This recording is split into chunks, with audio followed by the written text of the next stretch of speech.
mambo waruma undi Charles Nyamati ndino kunyamati ndingati waruzviita ishe Nyamaendi vanoti ndikatuma sabhuku wangu kuti enda kuroti kuti development koshandisa vanhu iwo warusvikira korambidza vanhu vacho pakaitika zverufu zvakafanana nekuti pashayika muchinda kana muzvare iwo warusvika futi korambidza vanhu vacho kuti musabhadhare bazi rudiwa naishe Nyamaendi muzukuru wedu warusvika korambidza. Pakaitika zvemakanzo warusvika futi korambidza futi sabhuku wangu sabhuku panapa pabigwi makanzo panapa tisinopatonga panapa tisimachinda panapa tisinotonga panapa patongwi ndisheba panapa ishoko yoruti ishe isusu hatidini hatimuzivi pana isheba panapa. Pane zvomwe murume wakapisa umba yake unonzi Garinga Mupembe ndakanyora tsamba ini ndikamudaidza Samoni kuti auye padare vakamurambidza futi ivowa vari 2 vamurambidza kudaro sabhuku wangu wako vachimutaura uri panapa sabhuku wacho ndiwo mashoko andinawo nevarume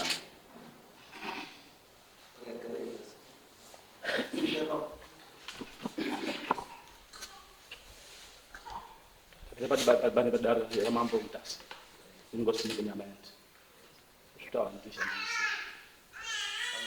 akasimutsira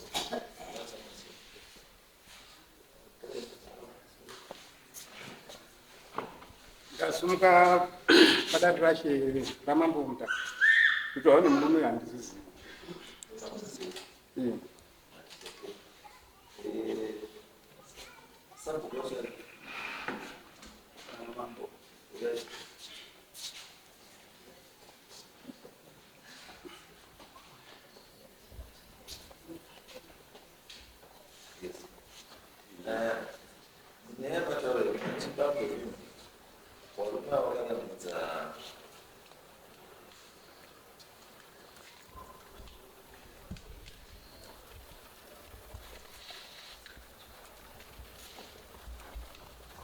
Ora muzorubhadhara development levy mutero ndizvo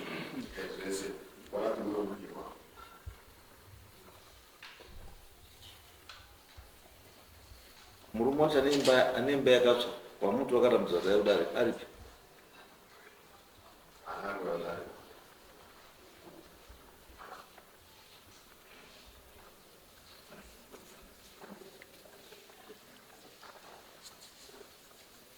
wakarambidzwa kuya kuroti ndiani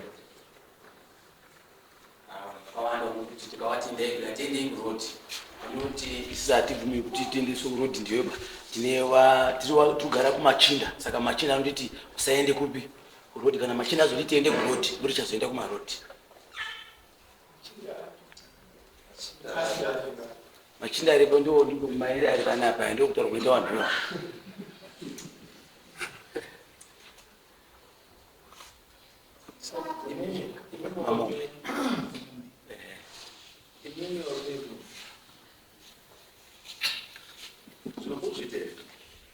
kwete mama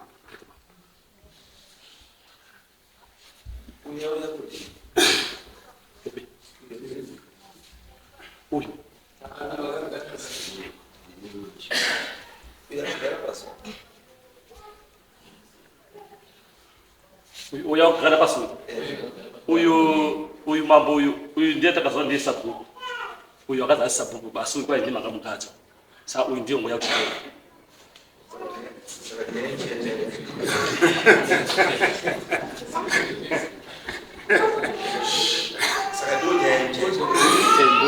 asi unyadi basi uyu ngotoya mareni medu asi uyu takazwa ndiye makamukadza mambo but uyu ngozi ndi sabhuku washe saka kune musi wandiri chindipira chokwatichacho nyaya ichacha yazvokuda nyaya yenyu ndeyekuti muri kuti uyu hasi sabhuku muna sabhuku wenyu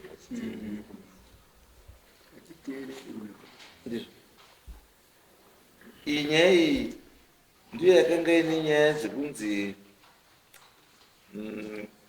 mukomana iwewe uchiziva une nyaya haukwalifai kuita sabhuku nenyaya dzekuti une ropa mumaoko wako.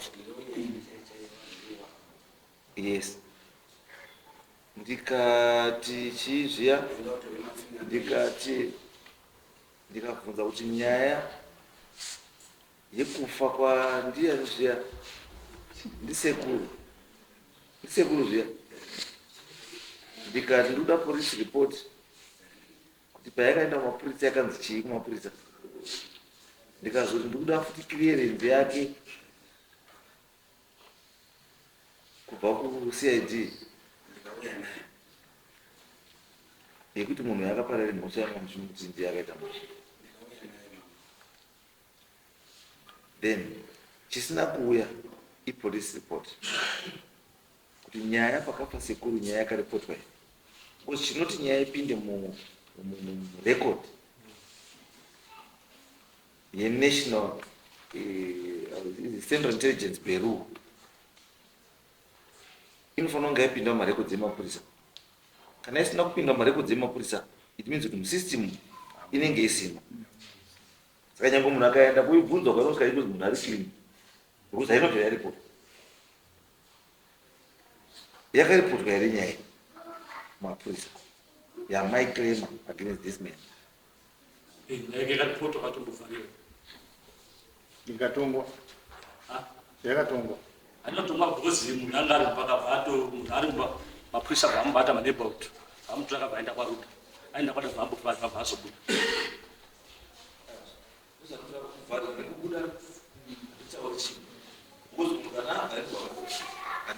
chinotaburiswa mapurisa anenge aona kuti hana nyaya kana taburiswa nebhero sakatanzi enda tichazokudaidza nemasama ingabvuma mbotaura yengu zvinoitika munzvimbo medu.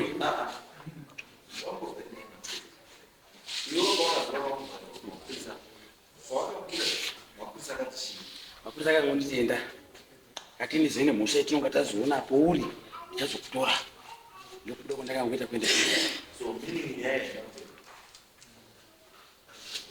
andakatoenda kakawanda ndaenda kangoma mambo ndaenda ndazava nditika hama dzangu dzaidzokera futi dziti mambo buritsirei chitowa futi ndichienda kumapurisa.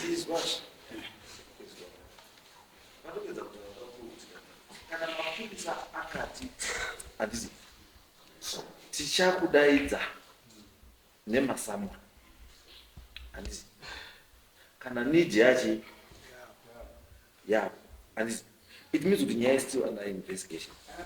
Zoenda kukoti kwamutare chizi nyaya iyi tisikuona nguva zvakadini iwe buda ndakabuda koti ndozvatikuda izvo kuti kana akaenda kukoti judgment yekoti iri kuti chii ndakangonzi buda uende nyaya patisikuona nguva yakadini wakakwana ndozvandakataurwa inini kusvika nhasi judgment yacho iripi handina kuziva kuti inosvumira kufanira kumaeneni kwatima hakuna major anotora judgment nemuromo.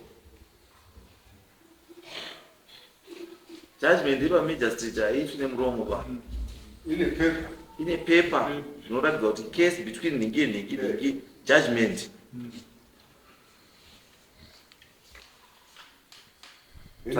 Saka judgment iyo tiri kuida so that tikwanisa kutapedza nyaya, because we cannot go, hakuna kwatoenda kana judgment isina kuiona koti yakamboti chii, because chiyo wedi handikateri kuti zvataura ndochokwadi aiwa hakuna ende hakuna koti inoti major street anoti right baba vana nyaya yapo inapo tiko koti afana kunyora zvimatsamba ekutora kuti munhu judgment munhu discharge chii masoko makavanda achadi ndisi chake tsvagai ikoko ndoti nyaya iite sei chikataipedza nyaya iyo, because inini mutemo wangu ndekuti as long as uri munhu ari uri econvict wakatomboconvictwa neimwe nyaya haukwalifai kuita sabhuku, handikwanisi kuprocessa mapepa ekuti uite sabhuku kana utori munhu ane mhosva yake yakabatwa naye.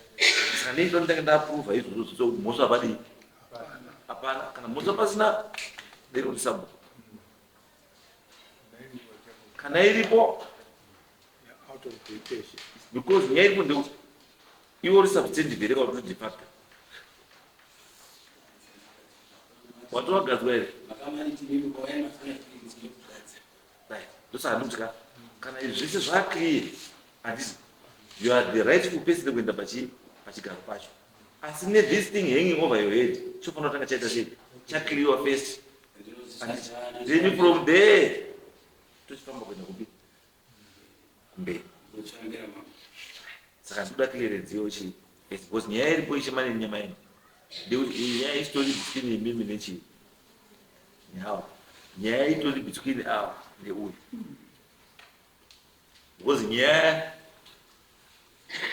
avakomana vari kuti hasisapo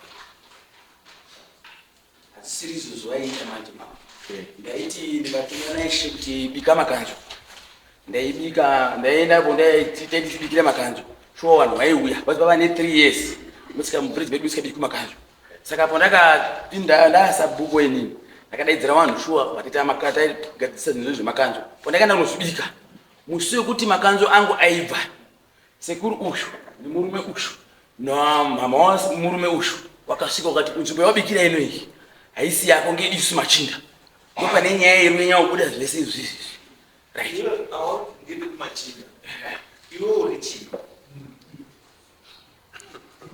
ini ndiri sabhuku handisi muchinda ba handisi muchinda iwe kana usiri muchinda saka unonoisa doro hari dzengoya mapiro emachinda sei ndakazosvika kubvunza isheni kuti ishe ungofanira kuti taura penu kuti ndichiita zvinhu zvangu ndotangira apa chigumira apa andimabazwa machinda mane kuti ayo munhu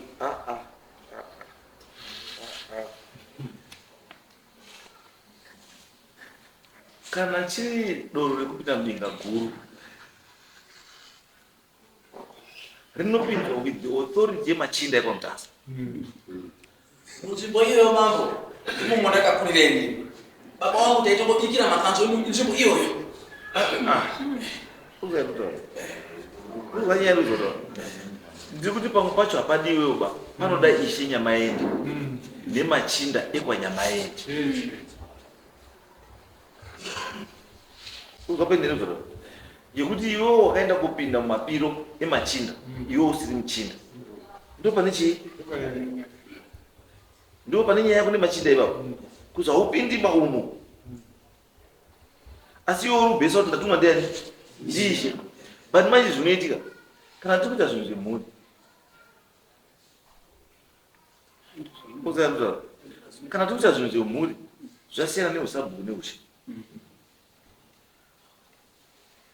ini kana ndiri panapa tinotaura nenyaya yebinga guru kana tangotaura nenyaya yebinga guru ndinotombobviswa chibhachi ichi nechiheti zvombiswa pasaidi wanotungamirira nyaya yacho wedzinza wotungamirira nyaya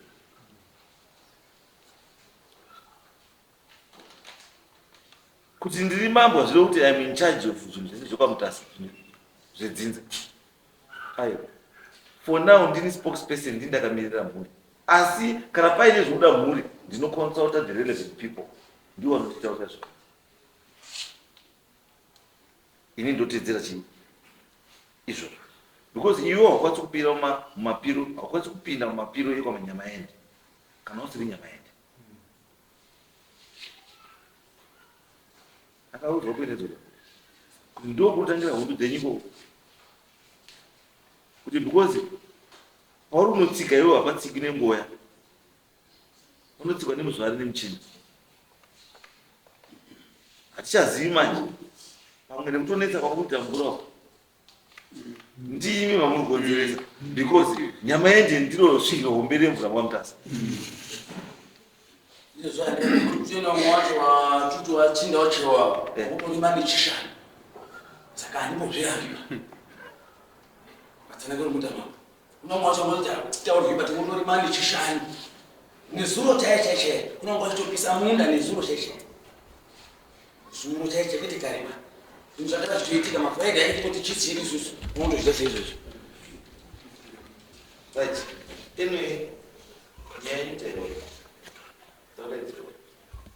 no chicheko chedu chetinacho chekuti uyu ndisabhuku mamombe uyu ndisabhuku mamombe asi kuti zimbetuta tingeye machinda yaifanira kunga ine sabhuku nyama yake asi mukoma wemanje wakabva ati ndiye ishe ndiye sabhuku mutombe mumamuna sabhuku but muna vanhu vakachanaiwa navanhu vakamamona saka tatinoucha chitoro chichemo chitatu nacho kuti takamboenda kumba kwaishe ishe akati handi itizvo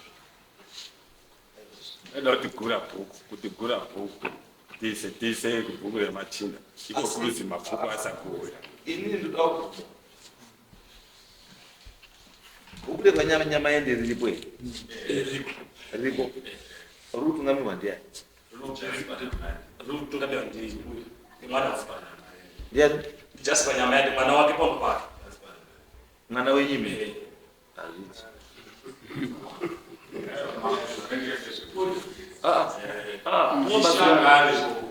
kangane sabhuku nyamani zvare nyamani asi zviripo sabhuku nyamani vacho vakafa saka ndiyo tsika yatinongotedzera handizombotoba kutsina kondoenda kwangu ndega ndinoendepi kwangu ndega zvinoitika kuna mamutaza asi kuna sabhuku ndorikata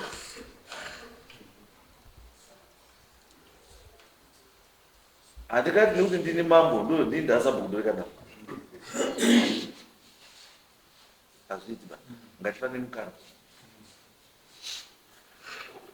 ngatifane mukana semhuri kana uinewo chimwe chigaro ipawo vamwe chimwe chigaro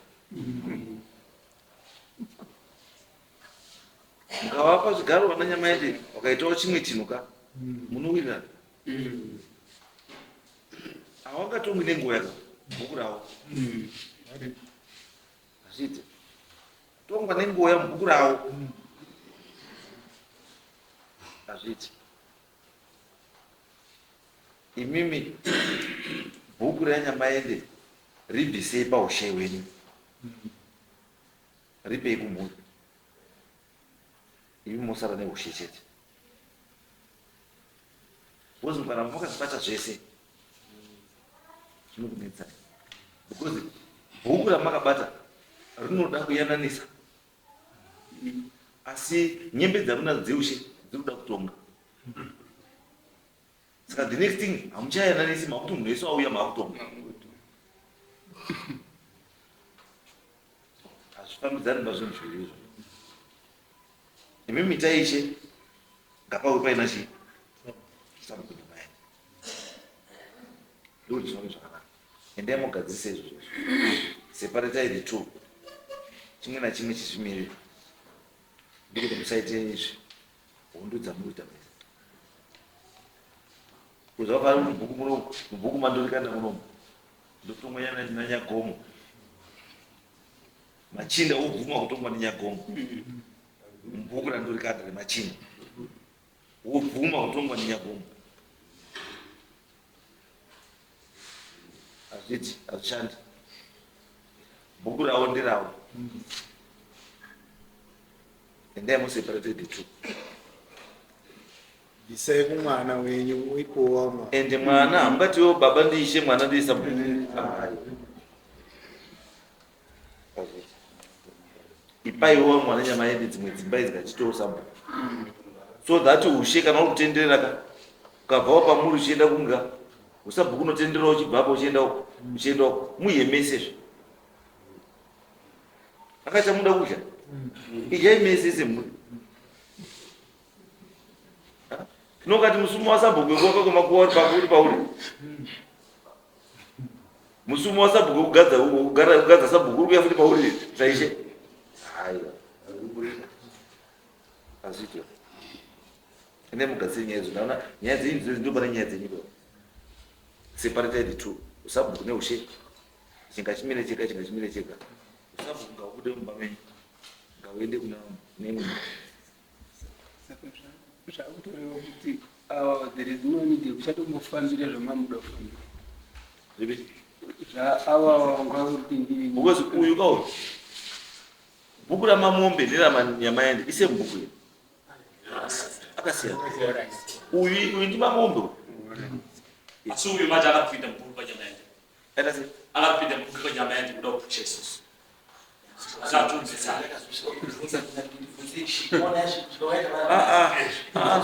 No, Inini ndima kuyaga kuti mauto yakutere.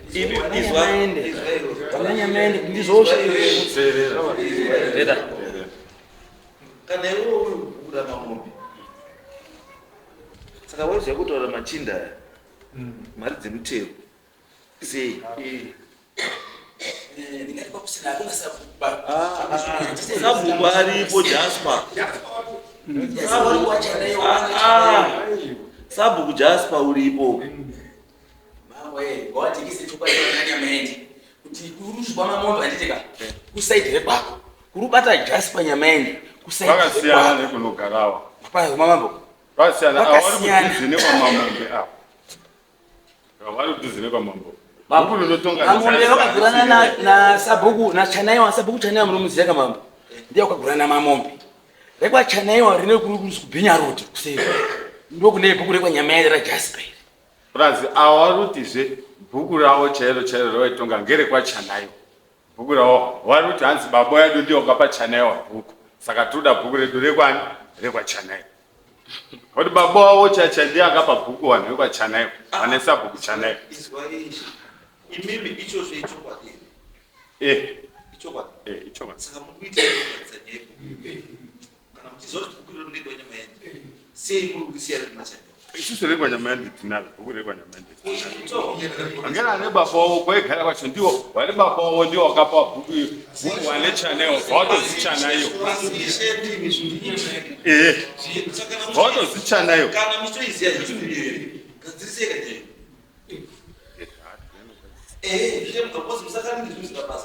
Ngekuti ini chaindinetsa kutaiti bhuku ramamombe kwacho handiti ndiko ndaindikazobva ndazokasi kumachinda saka ndakazosvika kuna isho kuti ishe bhuku ramamombe acho rinoguma vari handiti mazviona ipo ndakazopangizoza bhuku rinoguma apa handiti maona handisaka muruzi mamombe ndomuruzi mune machinyi futi mune machinda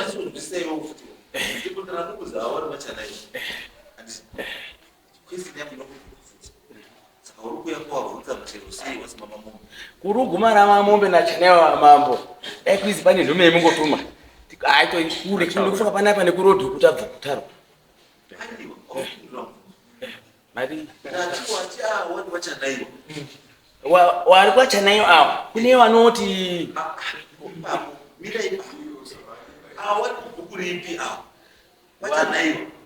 vari wekubhuku rekwaChanaiwa asi vari bhuku rekwamamombe ndozvakaitika Murumo unotenderera. Mubhuku medu motikogara inzvimbo yemachinda. Mira inzvimbo yemachinda. Asi inzvimbo yemachinda kudai yakati nebhuku kwamamombe. Sabhuku mamombe, sabhuku Chanaiwa. But mishe irimo ingosvika kuma-30. Muriona? Yasvika kuma-30 hapana sabhuku wakagadza munhu imomo. Yawagadzwa nemachinda. Hamuna sabhuku wakati ndagadzika mushapa. Kana ndaisa munhu. Wakagadzwa nemachinda. Bhuku tawa ndi mukoma rekuzi bhuku rekwanyamaende rari itongwa ndi baba wangu inini saka baba kufa kwaakaita ndokura kuti wakaita ndi Chanaiwa uibva ati no bhuku rekwanyamaende ndautora ndaupa mwana ari shifu bhuku rekwanyamaende so it means that bhuku rakapiwa Jasper na baba wake i-creation because bhuku chaiyo matimi bhuku chaiyo rekwanyamaende ndiro rikuti Chanaiwa saka iri naJasper Ruth Nyamaende ngeripi?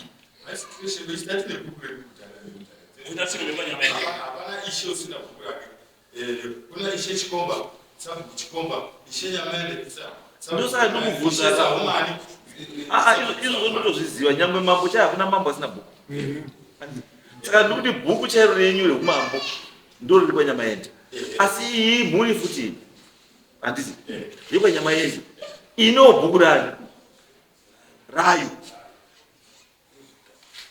handizvo ndozvazvinotaura ndosaka ndoti gadzirisai bhuku rawawa rina Chanaiwa ridzoke kwavari bhuku rawa reNyamaende because vakanokupa muchena kuna John muchena kuna Henry muchena kuna wese masabhuku asi wari wana kwani ukamuchena saka zvimwe chete kwaNyamaende kunokwanisa kuita mabhuku aNyamaende 4 asi aine wanotonga vari wana wani waNyamaende saka ndosati kuti imi ishe gadzirai bhuku raNyamaende rakatorwa naChanaiwa ngaridzoke kwanyama ende ndoti hondo dzeniseti dzipere idzi iri renyu ramutaura uye kana ariwo mashandiro enyu ekuti anenge ari ishe mwana wake ndiye anoitawo sabhuku riro mene nyama ende ndii munofanira kuzotitaurira kuti bhuku riro rinoshanda sei. Bhuku ibhuku hani ngekuti kubva kwakaita umambo akabva kuna kudhara ari uko vanamira muntu rabva kukwedu kumhiri because pane 20 case kuti pabosiyana kwatakaita mishede saka kubva kwatakaita ndokusakaita kuti uyari sabhuku ngoti baba akabereka baba wangu ndiye akarishi saka kubva kwakaita yenu baba pakashayika sekula pakashayika ndo pakasara paine mudhara ine zvinhu patazobirawo kumhiri zvabira kumhiri kwakasasa bhuku ari saka kugara kwachiita uyu akanga agara ngaripo papasasa bhuku ba ndipo rakabva raenda kwachanai munozviona pazogara uyu ndipo abvatora mwana wake bvaisa kuti asabhuku but bhuku rakagara riripo rakadhisi rakatonyowa tosi rakaziita afange yamanyama yaende kwadhisi padzasi pano rabva rachekwa bvatasi chanaiyo Angozero Clifford anga sapo. handisi Oziziba. Saka chizo Clifford anga sapo. Baba wacho anga arichi. asi mtakauya kumba kwenye tumu tikatipe iwo bhuku mukati Sarango zero ndi muzvara. Sarango zero ndi muzvara. isati mzvana Saka wangani watatu.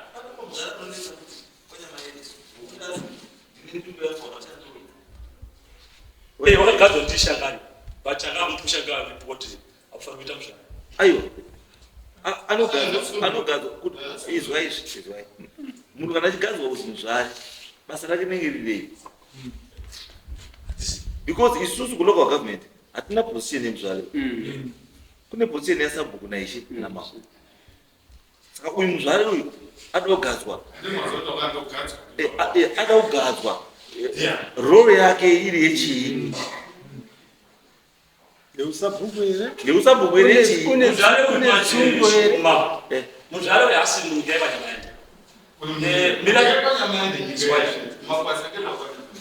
mabasa renyamaende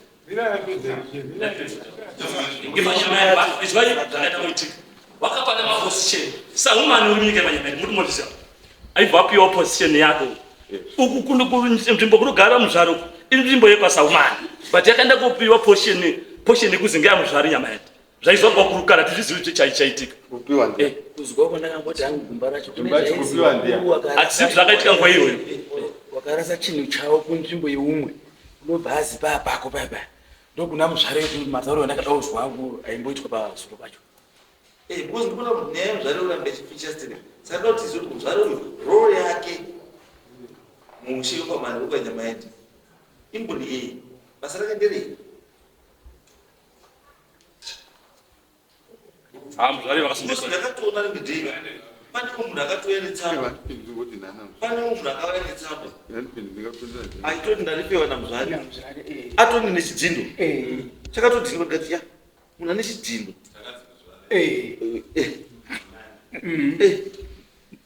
kukaya zvomwe muzvare samanga watori nezvidhindo kana zvidhindo ndezvei zvoti basa ravo nderei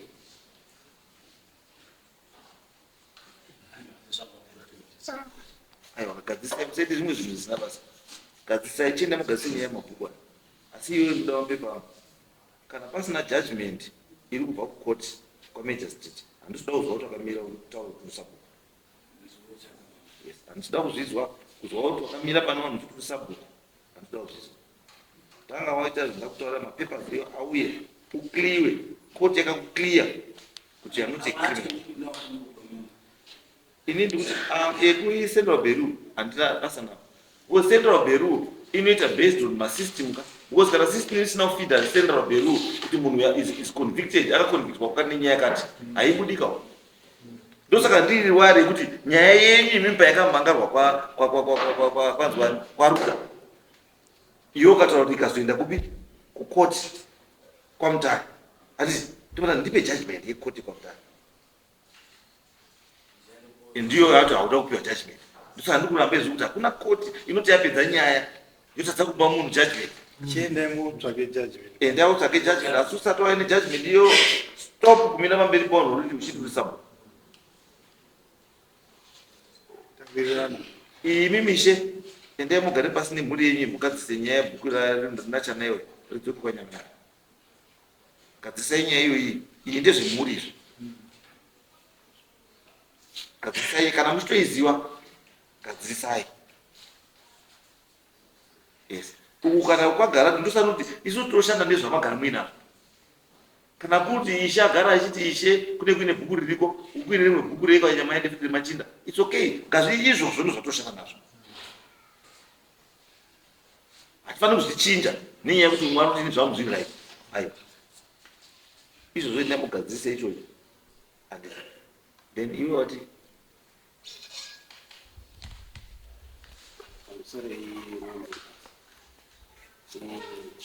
inini chinondinetsa ndechekuti ndine tendai makuru. Chinondinetsa inini ndechekuti tiri panapa padare panapa pamambutasa makati uyu usaende kumba uchiutonga sabhuku ndiyo, asi taenda kumba wakangosvika wachingoita saizvozvo kuzosvikira matidaidza futi tosvika pahauri muchingowatsanangurira futi saizvozvo. Asi ishe unongoti iwewe uruzi wacho usatongewe ndiwe ndiri kungoda. Saka ndinoda kuti mujekeserewo sinzi mave mutsanangurira kuti izvozvi zviri kufambira chinhu chechi imbomira hoo. Aiwa, pakaiswa uyu ndimambo pahauni. Handi ndakaisa uyu ndimambo akamuisa pahauni. Ndinini ndakaiswa inini. Ndimambo, mambo akatenda utore mafingerprints ako. Mambo mukatenda utore mafingerprints ako. Ndini ndakaiswa inini.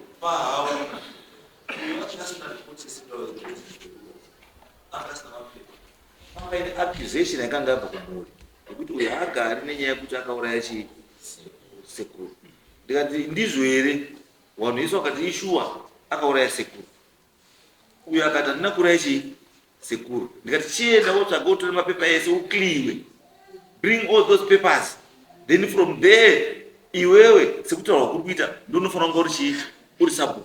Asi handikuiti sabhuku ba usati waunza mapapers ese aya ekukukliya ndopakazouya nerecentral handiti ndobva ndabvunzwa kuti nyaya iyi mukoti papakaisa ripoti kuruda yakambopinda here mukoti, mapurisa akaperera papi nenyaya yayo. Ndiyo wakazoti nhasi aiwa takazoenda kukoti kwamutare. Ndikati chitipai decision judgment yecourt kuti koti yakati chii. Ndiyo wati hauna bai.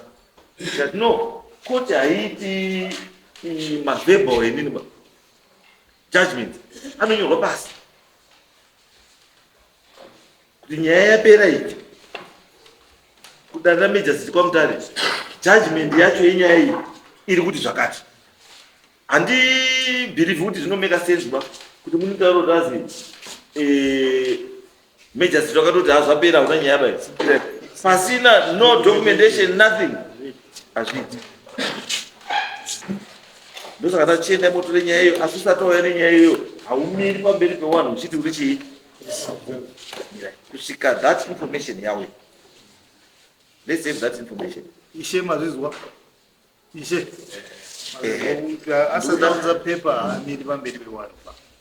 Achiti ndisabhuku. Wandakamboisa iyeyo yandakati last time amire ndiye ari kumira sabhuku kusvika yakliya. Gadzisai nyaya iyi. Gadzisai ipapa patusuda. Because iwewe nawo ukaramba uchishandiswa iwe kunzi ramba uchimira sasabhuku ndiri kukusungisa. Nenyaya yepersonification ndiri kutaurira kuti hausabhuku. Iwe uramba uchienda kupractice kuti uri sabhuku. Kangomira pamberi pewanhu kuti uri sabhuku ndati hausabhuku. Ndiri kukusungisa. Ndatienda wokliye zvandatienda wokliye, go and get the court judgment uye necourt judgment then toita process yekuti zvinhu zviite zvakanaka. Zvatopera. Because kana iri kuine case yakaripotwa yekuti iwe wakauraya sekuru handizvo handikosungouta zvinhu izvo zvindozvisa pasi pekapeti asi wanhu mhuri iri kutaura kuti wakauraya sekuru iwewe.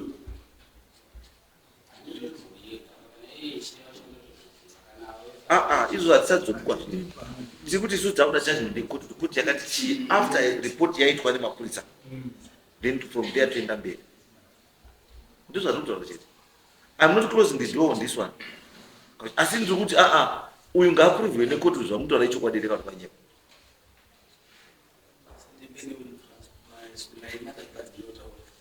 Echifu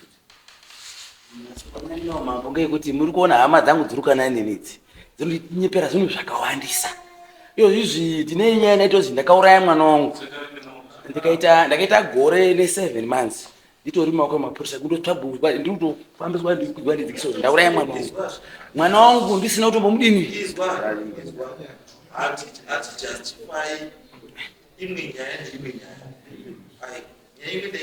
ndirikumbotosa kutaurawo ndizveningoitirwa